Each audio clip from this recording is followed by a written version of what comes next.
is also on. Okay, awesome. It's on my non-dominant finger, so let's switch it up. Okay. So the lexed is kind of like purpose-built. I don't know, they don't really justify any of it. I guess I kind of justified some of it, but then I didn't write the paper. I didn't really do the experiment, so any opinions that I have is like limited usefulness. My understanding is that at least like my limited experience, having read a lot of, well, not a lot of C and C++ and legacy code, like D words are very Windows specific of a certain vintage, and then like Uint32s and stuff like that are more, to your point, like Linux or Unix specific, and then like there's all sorts of glue code as well that kind of connects like MATLAB or LabVIEW or stuff like that to all these specific components that uses a lot of those size types. So like some of the choices made in the lexed, like some of the things are, in my opinion, kind of significant, but like not really thoroughly justified. And they make a lot of assumptions, and then this is, again, I'm not entirely sure within the space limits of a conference paper that you can cover the entirety of your choices regarding all the different steps of the analysis or data cleaning or data pre-processing pipeline that you use. But then again, like, you know, there's a lot of magic constants and magic choices that are kind of hand-waved away without much in way of justification. So so the lexed, so basically you have, did it show, maybe a precursor to what I want to say, did it show better results using the lexed? I mean, I presume it did, but the problem is there's no code repository. Can you go back to the slide with the next one? Yeah. So if you look here, if you compare the first two rows, it does actually show you some sort of a comparison between baseline codes and expanded codes, which can be thought of as a very weak indicator that maybe. But the difference is so small, you can't really say anything about it. Yeah. So like 36F to 41F is no, like the other two numbers, like the Matthews and like the ROCs. Much different. But I mean, that's like baseline bag of words. So you're treating source code as like free-form text. Yeah. That's like a very from there, low bar. going to something like I'm taking away variable names and representing variable, like random variable names with something that maps to something more sensible, like taking the first step of a like a AIST or something. That might be why there is an improvement. The remaining things that they did might have caused significant harm to the thing. They just didn't test it. But yeah, they didn't, like it comes as like a package deal. So we don't really see the real story, like how many steps, how many. I guess, I mean, within the space limits of a conference paper, there's only so much you can explain. So this is not something that would be, but I want you to be able to get through the other points too, but I want to point this out quickly. So you see from the F score, and the F score is usually a slight increase in F score means some good increase in precision and recall, because you have to do. It's harmonic mean, so yeah. That improvement isn't unsubstantial. I'm not saying it's insignificant, but like, see, that bar is pretty low. You're treating your text like you're, I understand that, and I'm trying to hypothesize why that would have happened. And I think the reason is if you don't lex it, you have a huge vocabulary size, right? So you get a very sparse signal. When you lex it, so like for us, we have a distinction between an integer and a float and other classes, for example. The machine would not even get to the point to generalize that. All these types of floats can be treated as the same item. When you're sort of lowering the size of your vocabulary, then you get a better signal, but in a higher granularity. So my NLP expertise is very limited to comment on this. One thing I know a good deal about, and I've thought a lot about, there's this family of methods that almost like revolutionized compiler optimizing compiler design, and this is pretty recent. So I mean, pretty recent by scientific standards. It's like mid 2000s. Is global value numbering. So people that are doing compilers, if you want to do constant folding, if you want to do like, you want to save on calculations, if you don't want to rematerialize the same calculation twice, you have to have a way of putting names on different values that you're computing at different program points and basically fold them into one calculation, if you will. And global value numbering, we actually have very precise, so I'm not utterly convinced that apart from like, keywords and stuff like that, keywords and type names and like, modulo, like most vexing parse, I'm not convinced. I mean, most vexing parse applies to C++ mostly. Most of the vulnerable code is generally C. Like it's, not that it's C per se, it's just the C subset of C++. And there are certain patterns that cause those vulnerabilities. So I'm not convinced that their custom lexer is really helping if it's helping with disambiguating the most vexing parse or stuff like that are C++ specific. Where it might be helping might be that kind of digit by digit thing might probably help with value numbering, but then we actually have very precise methods of doing that in the optimizing compiler literature. So the baselines and the baseline they're improving over. I agree with you. Like 5 percentage point increase in F1 score is nothing to laugh at. But then again, like the bar is pretty low. Yeah. You're treating your source code basically like you're treating a tweet. Yeah. So I think all I'm trying to say, and that's the last piece I say on this, is that if you have a floating point, for example, or if because that's what I think what they integers they sort of kept. And you have a lot of floating points around your code, and none of them repeats, right? So you don't have a signal. There is no pattern that you can see because every time it happens, it's a different number, right? You don't get although they're actually probably functioning in the same manner. So if you collapse them in the same category, that's what the lexer part of what the lexer does. Is it gives you a better signal out of something that you wouldn't previously use at all. But you can use like a stock lexer with like. They didn't ever use like a stock lexer from like GCC or anything, right? They Nothing like that. Yeah. So that does strike me as really misguided because I mean, yeah, as you point out, like writing a lexer for C++ is a hard thing. There's a reason why I think early 2000s was the first time a fully standards compliant C++ compiler appeared available for general use, and in the 90s they were all pros hacks. It's actually a very hard thing to do, and if you're dealing with tweets, unlexed text actually is a thing worth dealing with because lexing in natural language is an imperfect and imprecise thing. Lexing source code is something that's been a solved problem for 50 years. Like there's no reason to even bother with unlexed source code because you're just throwing away information at that point. And a lot of sorry. To add is like the baseline method did not remove comments, and that added a lot more complexity, unnecessary complexity to the code, to the model that they're using. And another point, like to counter what you're saying, if a floating point value occurs only once, typically those wouldn't go in the bag of words model because like most bag of words model will only have like a word in it if it occurs at least twice. Because if it occurs once and it never occurs again, having it in your data set makes absolutely no sense. You're still losing that information. Doesn't matter if your bag of word filters it out, or you bring it into bag of word, but bag of words are very sparse. You're still losing the information that for floating points, you're basically not even capturing any floating points, right? So I think my point is that either it's sparse or you're filtering it out, you're not getting that information. But to your point, Richard, I think so. I'm trying to understand. So you're saying that like lexing is very established, and we know that it helps. That's why they use it. And I think like when you're talking about source code, your meaning is entirely at the lex token level. Like you're not really concerned about what someone named a variable. That is in fact completely immaterial. Whereas like nouns matter in natural language, and I think that's kind of where I think all of the information of interest in this case. Yeah. So you're saying like lexing is more of a like it's an important issue, like it's an important thing to do in source code analysis as compared to NLP, which you carry probably. Yeah, exactly.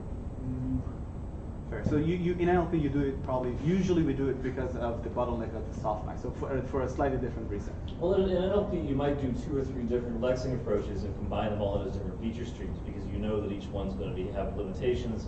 And I mean, I remember the last time I was really like heavy into NLP. That's one thing we did. We took a couple of different approaches. We would sometimes rewrite the token stream based upon domain information, and it was always very much a thing where we knew we were missing stuff. Source code, you're denoising the data by throwing out things like variable names, and you are in fact like preserving information that gets thrown away if you just try to tokenize on white space. Yeah, I agree. It boils down to the fact that this is an artificial language, and that's a natural language with a lot of And also, like to a certain degree, the kind of analysis you do with value or global or local value numbering is mostly around like integer indices. So it's mostly around like loop boundaries and loop loop analysis and loop fusion and simplification, stuff like that. So it's not, I mean, once you're into like floating points, all bets are off. Like even like associativity doesn't really hold for floating points. So it's anyone's guess. Like you can't simplify a loop that is, you can't use that kind of equational reasoning on floating point numbers because you're not going to get the same results. Not to say that people actually care, but I mean, it doesn't really matter in the end. It's kind of a house of cards in terms of actual precision. But it's not like you can't get any, or you definitely cannot get any useful information out of any sort of value numbering or like enumeration of or understanding of expression equivalence on floating points. You're mostly doing it to integer indices.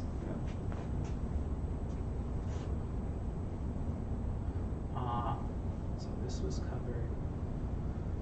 covered. So yeah, their labeling is really noisy. I mean, I'm not convinced that if you're applying the output of 3 static analyzers to a bunch of functions in the wild, you're going to get enough of a signal from those labels that actually kind of overcomes the noise. So maybe their CNNs are pretty good at fitting the decision or like the combined wisdom of 3 static analyzers. To what extent that actually maps onto any form of ground truth, I don't really know. I can't really comment on that. And to the point that was made before, mostly SATE IV, the benchmark is meant for stuff that is more heavy-duty, either like state space reachability analysis tools or actual like finite bounded model checking tools like PVS and PVS Studio. Static analyzers are typically very low effort, low impact for that. They are mostly for the rest of us, if so to speak. So they're actually for like more pedestrian use cases. There's something that can actually run in your, I don't know, like code compile whatever commit loop. So less so for actual detection of vulnerabilities or high assurance software. So these things are not the right tool for that job. So I don't know to what extent, if your ground truth comes from sources that are not the best tools for the job, I don't know to what extent you can actually even extrapolate from whatever results you had. Can you, like, how would you go about getting better labels? Like, can you use? You can't Turkey. Yeah, that's a problem. This is a hard, like, Turkers are not like, you can't find Turkers that actually understand C or C++ or, like this is not something. They probably have a better job. You can't throw money at this problem. So, I mean, to be fair to the authors, so yeah. So they got it from GitHub and Debian, and these are all open source things, and they have bug trackers, right, associated with many of these projects, and these bugs were reported and missing fixed. So I was wondering, there's probably not an easy way, right, but there's probably a way of figuring out there's a bug there and then it was fixed. So they actually mentioned that in passing. Apparently git blame and like looking at commit messages is not really informative.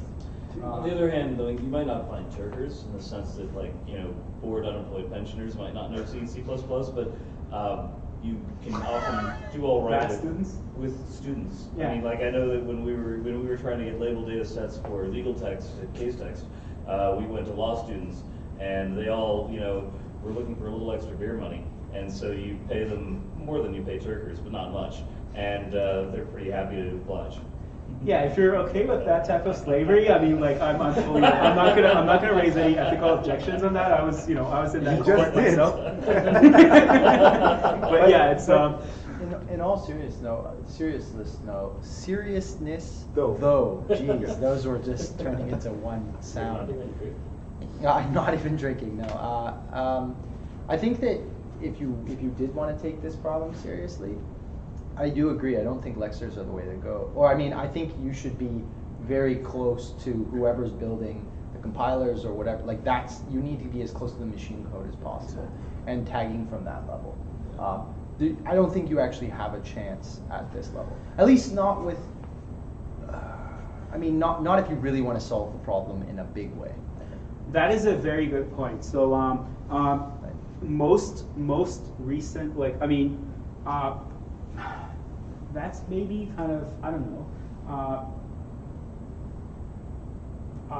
Most bugs that you are dealing with these days, I mean, throw any even like reasonable to reading or reasonable to the expert source code at a sufficiently recent version of an optimizing compiler, all bets are off. You never know what the compiler does. You don't even want to know what the compiler does. That's the problem. That's the better Who point. knows? Like it's black magic for all intents and purposes. Yeah. It's driven by forces that are beyond the control of most people that write security critical software. They are part of a larger kind of rising tide of market for software, most of which is not security critical, so they don't have a say. I think that means though, like if you're trying to understand vulnerabilities of the source code level, you just disable compiler optimizations. I mean, it actually is striking if you try to follow the machine code through a debugger. If you disable compiler optimizations, the machine code looks a lot like your source code. It's just in a a little bit more verbose and in strange symbols. If you go -03 on GCC, God help you. Exactly. So yeah, exactly. That's a very common experience. So if you've ever looked at the assembly output of an 03 compiler, it's may gods of computing have mercy on your soul if you actually have to like decode or understand the logic of the compiler. Like BCD, like binary coded decimal, this is like 1985 instruction, things that. But there is actually a funny caveat to that. So if you ever want to really think about it, then if you want to be able to actually debug your heavily optimized machine code, one hack on this is to go through and do a lot of the optimizations by hand.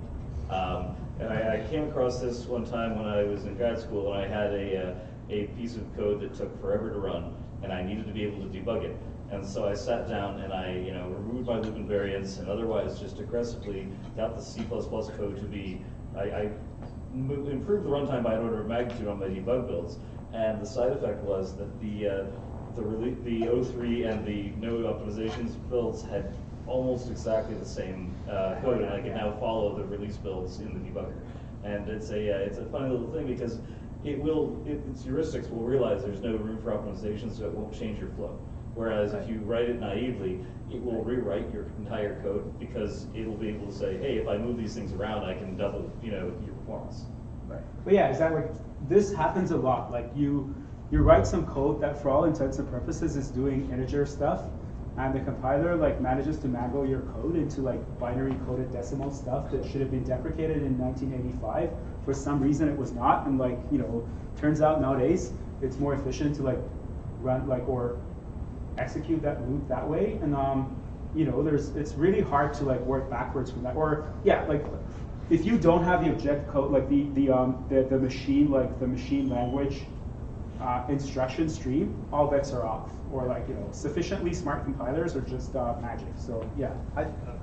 Sorry, you only have 2 minutes. Okay. So do you want to go through the rest of your plan? Yeah. So I guess this is kind of this is kind of a pie in the sky in terms of publishing standards. So nobody can actually.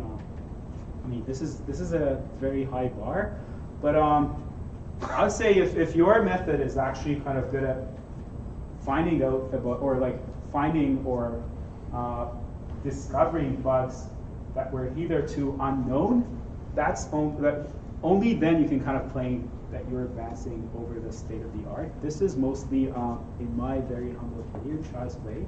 It's not. I'm interested in this area, like program analysis. I think machine learning holds a lot of promises, but I mean, sometimes you need the passage of time to actually tell apart. I think they were saying relative to the other machine learning approaches, though, right? So it's not relative to the program analysis literature. I suppose there's a meta-analysis aspect to it, which is